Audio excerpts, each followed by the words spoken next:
Good morning, everybody. John Spielka here with GAI Insights, bringing you your Gen AI news briefing, rating your top news important, essential, or optional. This morning we have Adam Rappaport, Tim Andrews, and Dr. Amanda Fetch. Hello, Amanda. Hey, we've got interesting stuff here, everything from Ethan Mollick's guide to new technologies to what, the automation of coding at a whole new level. So let's see here. We are going to start off. Oh, also remember you can look at the articles at gaiinsights.com/articles if you want to follow along. And we, of course, have a newsletter we sign up after, and you can get access to that. And today we're going to start off with Tim. And let me introduce this article. Okay, share screen. All right. We have Ethan Mollick talking about using AI right now. And Ethan does a good job of every few months he puts out which AI to use. On this one, he talks about the combination of Claude, Gemini, and ChatGPT. He goes through the pricing models, how to use deep research, how to use voice mode, and just in general working with AI. What do you think here, Tim? I think, as usual, this is a very good article. I'd probably give this an essential because most people can use the refresher, if nothing else. And it's a nice comprehensive summary of everything that's going on. It's a relatively brief read, but it's not trite or trivial.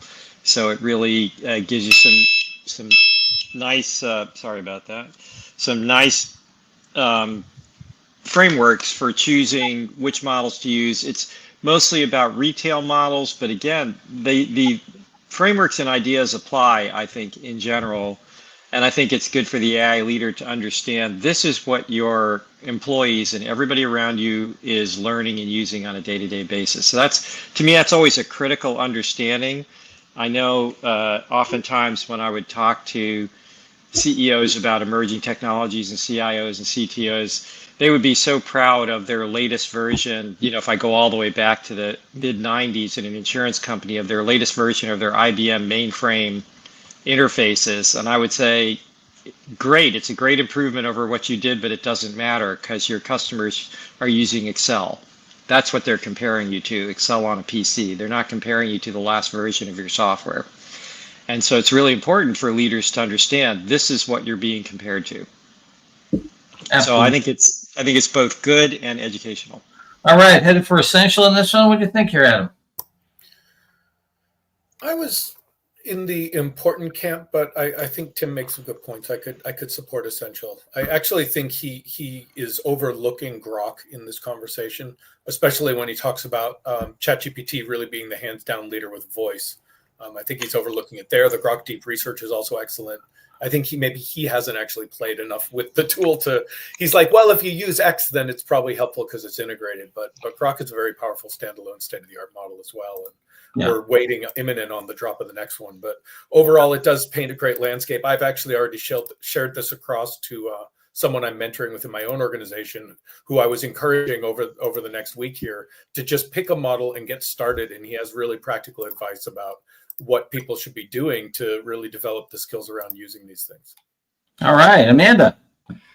I think I'm important. I wouldn't go essential only because if we go down, it says working with AI, all of those key points, I feel like the leader should know by now. Like, give the AI context to work with, be clear about what you want. Don't say, write me a marketing email, give it step-by-step directions. I feel like that's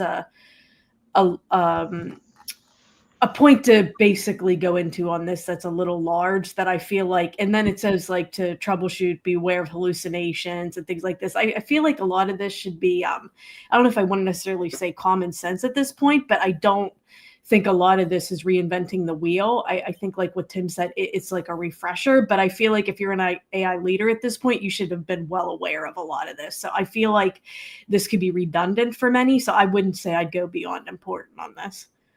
Yes. And Amanda, you started saying, you think you're important. We think you're important too. I'm just selling it.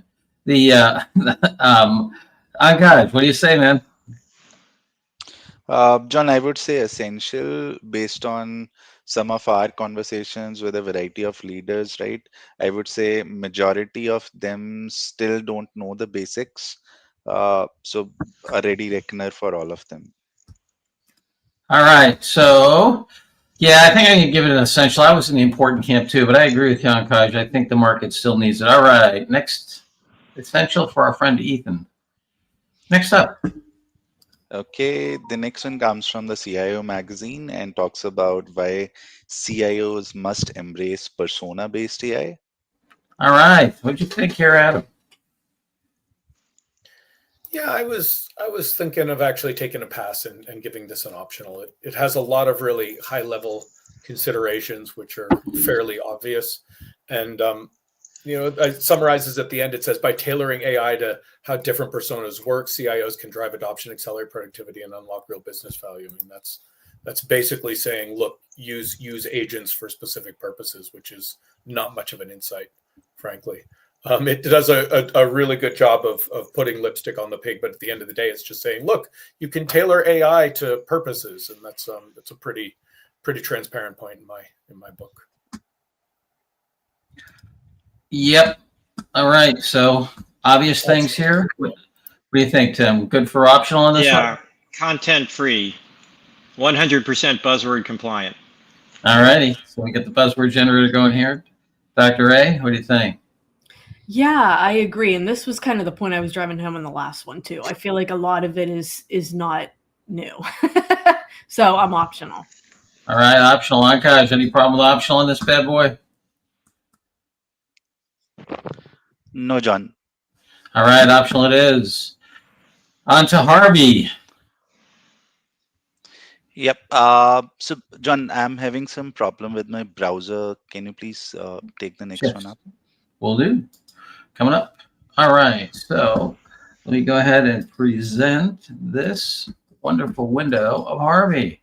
All right, here we have Harvey transforming legal work. It's a Claude article, talks about how it helps with, long text, performance while looking at a lot, bigger documents across the Harvey platform. AI-powered legal services, not a lot of data in here, kind of a product announcement. I was really disappointed I'm on this. I'm going to give this an optional. The reason I was disappointed is I think that the idea of services software is a huge issue. Harvey's a big name. We helped Jeff Rayport write a little case on it, Harvard Business School Public Sources case. It's a very interesting domain, but I'm going to have to give this an optional. What do you think here, Amanda? Yeah, I agree, Dr. John. There's not a lot of substance in here. I mean, it could have been, I feel like, a good use case, but there's just not a lot of information. So I'm on optional. All right, optional it is. What do you think, Adam? Agreed. I'm finding a trend with these Anthropic use cases that really are just really seem to be commercials lately. They haven't gotten into any detail. They're just like, look, people are using Claude and they're doing amazing things, and we're like, yeah, that's what they do with AI models. You need to give us more. Give us some insight, or give us some way that we can actually use this or learn from it. Yeah, and they aren't delivering. Yeah, it was very disappointing because, as you know, most of you know me, my dual mandate. I work half time with Manat up here, which is a law firm, and I thought this could be really interesting, and it turned out it's a great PR, but it should have been done as a PR piece, and maybe that's what it is. That is what it is, literally. Maybe that's what it was advertised as, but it was disappointing as containing any content. It does reinforce the big idea that you want to remain model agnostic. So Harvey, remember, started and got a lot of their advantage because they buddied up with OpenAI very early. And I believe they even got some investment from OpenAI. So the fact that they're now integrating Claude, and it wouldn't surprise me if they integrate others, is another indication that these big models are commoditizing and that you want to stay model agnostic as much as possible. All righty. We're headed for the big O on this one. Ankaj, any problem with that? No, John. All right. Optional it is. Let's see. Let me get to the next one. We've got coding agents have crossed a chasm. Interesting article here. Let me stop that screen and share another. All right, coding agents have crossed the chasm here. Very interesting, I thought, essay that talks about the difference between simply doing simple tasks, really, with coding, and what looks like more of a true kind of partnership with the person and the machine, if you will. So let's see. On this, we had Amanda. What do you think?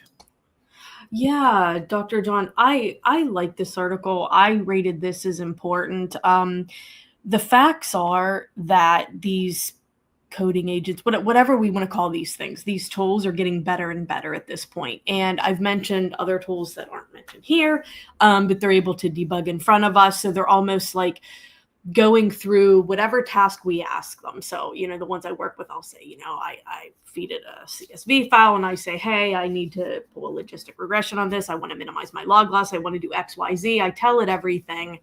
And then it'll start debugging and maybe it'll get to a bug in the code. And then it'll say, oh, and it'll pretty much say what's wrong with it. And it'll rerun it again, these tools. So it does really work with us. This stuff does really work. I use tools that literally do this in front of my eyes. I think they're amazing. But the article does say, and it does ring true, that we can't go into this knowing nothing at all. You still need a basis of data science because, as I said, how would you know you have a logistic regression you're working with? You got to minimize log loss if you've never heard of this before. So, I mean, it could assist with that. I'm not going to say it can't if you ask it the right questions, but it is nice to have that background. Also, the fact that a lot of leaders I see are still against these tools. They don't trust them. They're like, well, how is the code optimized? How can we trust the computer to optimize it? And But guess what? The fact of the matter is, if you're telling all your employees to get out there from scratch and learn Python and R, I just think you're starting to become a dinosaur and we got to start moving on. So I think this article was saying, again, hey, we're in the future now. Use these tools. So I rated it important. All right. That was almost an essential plea there, but I heard important as the rating. What do you think here, Tim? Yeah, I gave this an important as well. It's anecdotal. If it was more systemic, I would have given it an essential. But it's interesting, it's anecdotal. Again, you can't tell inflection points right until you're pretty far past them and you can look backwards. So he's claiming an inflection point. He's got a good argument, so it's worth reading. But without more data, it's hard to tell if he's really correct, and it'll take a little while. But we're moving fast enough that these days a little while might be a week or two. I agree 100% with his experience, because this is my experience as well. It's just remarkable how fast these coding tools have gotten better. And so I would say if you're in software development, this is essential, and for everybody else, important. Well, all right, yeah, leaders in software development, that's for sure, one way or another. So what do you think, you're at? Yeah, I agree. Important. I use Codex from OpenAI as well as Jules from Google, and they will do the small routine tasks for me. Oh, update this button or move this thing over there, or even add this little bit of capability. And it's exactly, he has a really accurate assessment of it. It's a competent, determined intern at this point. Yeah. So it's a good assessment of where we are in terms of the progression here. There's a lot of hype. I think this really grounds it in a very pragmatic way. Yeah, I actually thought he was making the case it's even more than that, that when you can share context, as he says in the bigger problem with debugging, where he asks it to do the diagram and then, allows him to find the that almost itself is essential. Just that one idea. Yeah, I thought that, and, really as a collaborator, co-intelligence here, that, and I think he does a good job toward the end of answering some of the, the naysayers. Anyway, Ankash, I'm definitely an important, lean toward essential. Where are you on this? Definitely important for me, John. Okay, important it is. All right, ladies and gentlemen, we are going to the next one. Recalculating costs and benefits of generative AI. I have a prediction that Tim is going to hate this article. Tim. I hate this article. Yeah, it's amazing to me that HBR often has seminal articles and incredible insights, and at the same time publishes an article like this that once again is really pretty much content free. This one isn't really even all that buzzword compliant. Um, it's just, you know, it's just mush and says nothing, and the robots could have done a much better job in much less time. In fact, the robots would have said, there's nothing to say here, just don't publish this. So if you go down the end, Ankash, the three things to do at the end of this article, I think it says something like, do important stuff, do it well, and iterate or something. Anyway, it's really, let's see, determine the most relevant. Now there's a thought. Prioritize and optimize. Okay, and then iterate. Yo-ho. All right. Well, our friends at INSEAD. And do act. This is a professor at INSEAD, and so Yeah. what can you do? All right. Yeah. We're going definitely. All I can say is wow. Anybody else want to HBR. jump on this and can we beat it up a little more, or you want to get going? What do you think, Adam? You're on mute, my friend. Yeah, no, I was trying to get back to the screen here. I'm happy to let it lie. Okay, optional it is. Amanda, optional, you okay with that? Yeah. Yep. Ankash? Yes, John. All right. Let's go to reinforcement learning. Teachers of test time scaling. Say that 10 times fast. What do you think here, Adam? Teachers of test time scaling. So I think it's optional. It's research. It's super interesting research. I like the way Sakana approaches generative AI. They just seem to think differently. Everything we see come out of them is just coming at it from a slightly unique model. And here it has to do with reinforcement learning, and it's a bit of a funny concept, but basically the idea is that you, instead of using reinforcement learning to train a model to solve a problem, you actually use reinforcement learning to train a model to be a good teacher, to explain the problem well. And then they have what they call reinforcement learned teachers. And then they use these teachers to then train a model. And they find that out of a much smaller model, so a lot faster and a lot more cost efficiently, they can then train a model because they have a good model to explain things to the student, the final model that they're training, rather than just trying to give the answers to the student. They've gotten better at teaching the student, or making a model that can do that teaching. So it's a very, very interesting approach. I think it'll reap great rewards. Other people will probably leverage this quickly as well in reinforcement learning on future models, but it is research and it's probably optional. Interesting. I was leaning more toward important for all the reasons you said it, and that when you say teaching a student, that student is often a model, and seems to be a much more effective way to do it. I don't know. What do you think here, Amanda? Yeah, I actually was important, but I also could see Adam's point where we're not necessarily, like, in other words, this isn't something being used consistently right now or anything. It is, to his point, more research, but the whole concept of it, I think, is interesting. So I actually was leaning on important as well, Dr. John, on this one. All right, Timmy, what's up? Can't hear you. I'd vote for important on this one because, again, important doesn't say you have to read this today. It just says you ought to read this if you have time. And I think that's a reasonable place for this thing. This is a good idea.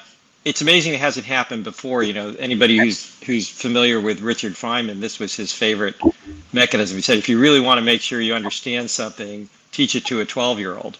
And in fact, the other interesting thing that I would propose to these folks, if they're listening, is, why don't you make the reasoning model a teaching model? Why don't you make the final model a teaching model? Because wouldn't it have the same effect, right?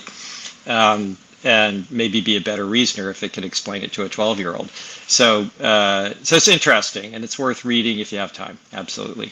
All right, Ankash, the last word here. Any reason not to go important? Not to force the issue. All right, important. No, John, I think important. Yes, John. All right. Last one, ARC Institute's first virtual cell model of state, called State. What'd you think here, Amanda? Yeah, I was optional on this one. It's definitely a use case about genetics and things like this. They made specific foundation models for biology. So I feel like it's pretty specific, but I don't know for the average leader, as we say, what exactly they're going to do with this article. Because again, it's so specific, but yet at the same time, I don't know if it has a ton of information. It's one of those kind of strange anomaly articles. So for me, this is very optional. All right, we got optional here. What do you think, Adam? Agreed. It's interesting. It might make a huge difference. We see this all the time, especially in medicine and bioscience, right? We have these things. You just think about the impact they could have potentially on how quickly we're going to be able to do research and find new things and understand things and get to the solutions and solve these problems more efficiently. Incredible, life-changing stuff. But in terms of the day-to-day business of an AI leader, it's not very relevant.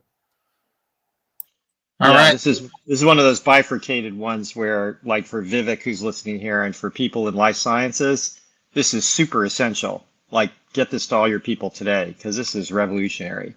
But it's quite specific to research. And although as a citizen, I would say, boy, if I could vote dollars directly, this is where I'd put them. Because the progress we can make with these kind of models is likely to be literally life-changing. Yeah, I wonder if we should give it an important as an example of, this is going to be foundational, right, in terms of how these businesses work. I just think we're going to, just looking at some data, on economic returns that have been, making the rounds in Silicon Valley, and a very small number of stocks create all the economic returns, and I think we're going to see, companies in every industry who break out and do something radical like this, and really create a huge value. So I don't know. I mean, it is super specific. I'm almost tempted to give it an important as an example of something that will happen in different industries. You know what I mean? So I don't know. All right, we'll give it optional. I'm overwhelmed by the mob. I feel like I'm in the French Revolution, and I'm a nobleman. All right. Yeah. All right. Any announcements, Adam? Amanda? Tim? Anything going on in the legal world? All right. All right. We have one essential, two importance, and four optionals. All right. Very efficient day today. Thank you, Ankaj. Ankaj, any announcements or anything from you as well? No, John. All right. Have a great AI day, everybody. Take care. I'll see you all tomorrow. Bye-bye now.